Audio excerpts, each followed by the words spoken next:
Bonjour, c'est Ludovic et voici donc mon analyse sur le pétrole à la date du 5 novembre 2010. Je commence cette analyse par l'analyse du light crude oil américain. Donc voici le graphique sur une unité journalière et une périodicité de 9 ans. Nous voyons que au mois d'avril 2010, le pétrole était au plus haut à 94,98$. Suite, comme je vous l'ai déjà dit, aux problèmes financiers européens, et des problèmes financiers qui pouvaient entraîner des problèmes financiers internationaux, il y a eu une chute du prix du pétrole jusqu'à un plus bas à 77,65$. Ensuite, des corrections sont venues de manière intermédiaire pour remonter jusqu'au 61,8% de retracement de Fibonacci à 85,62$. Ensuite, on est bien redescendu. On est revenu encore une fois tester ce niveau, redescendu, et est revenu sur ce niveau mercredi. Date de l'annonce de la Fed d'injecter 600 milliards de dollars dans l'économie américaine. Cette annonce a eu pour effet dès le lendemain de faire augmenter les cours du pétrole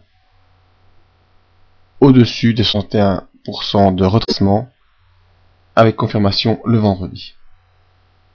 Vous voyez que nous sommes ici arrivés sur une MPL, c'est-à-dire une multi-pivot line. C'est une ligne qui rejoint au moins 3 points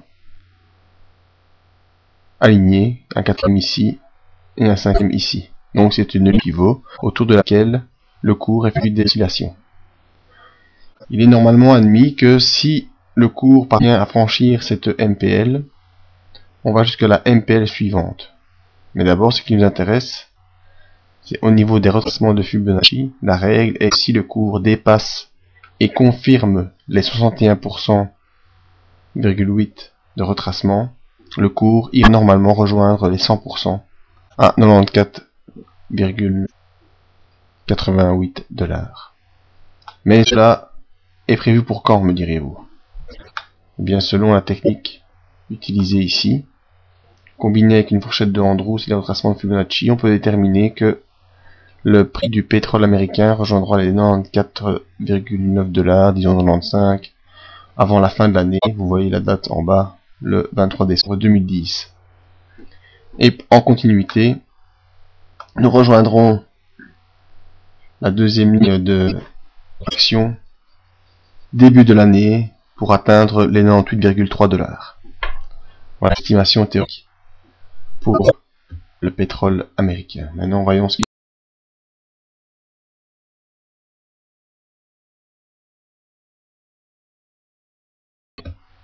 sur le Brent de la mer du Nord, quasiment la même situation, hein, donc une grosse chute durant le printemps, ensuite de nombreuses oscillations. On a testé plusieurs fois les 61% de retracement qui ont été dépassés. La ligne pivot se situe elle un peu plus haut ici.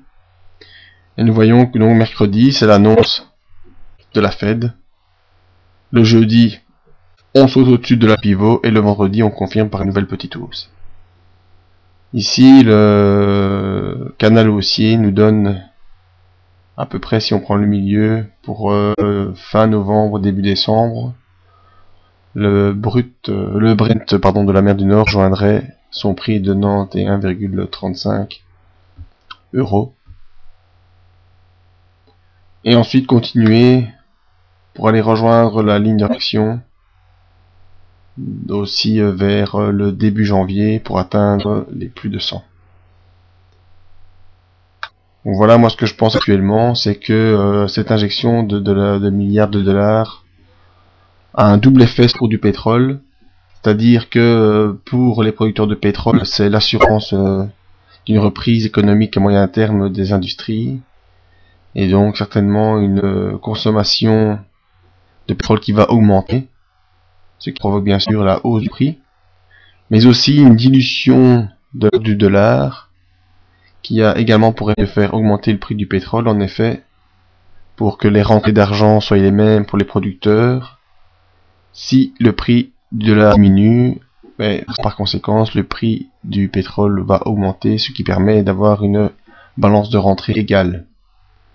débrouille déjà sur la réunion de l'OPEP où il a été admis que les cours du pétrole pour l'année 2011 devraient être compris dans une fourchette entre 80 et 90 $, ce qui est la fourchette minimale à consommation égale.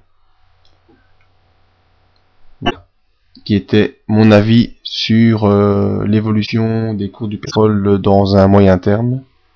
Si vous avez apprécié cette analyse, vous pouvez me contacter par mail pour que je vous fasse une analyse d'autres valeurs ou venir voir sur le site le travail que j'ai fait. Merci et à bientôt.